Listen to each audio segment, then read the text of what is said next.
Bonjour, aujourd'hui je vais vous parler du capteur de CO2 et la perméabilité à l'air d'un bâtiment.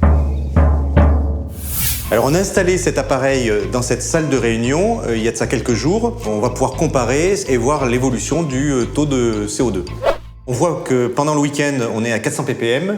400 ppm, c'est le taux de CO2 naturel qu'il y a dans l'atmosphère.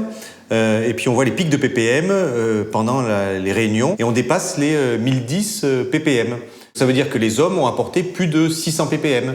Le taux de CO2 est exprimé en ppm, donc c'est des parties par million. Et on estime que le taux de CO2 maximum dans l'habitation, ça doit être de 1000 ppm, ce qui correspond à 0,1%. Donc la mesure de perméabilité à l'air est extrêmement importante puisqu'elle permet d'un côté d'assurer une bonne performance énergétique du logement en limitant les fuites d'air parasites.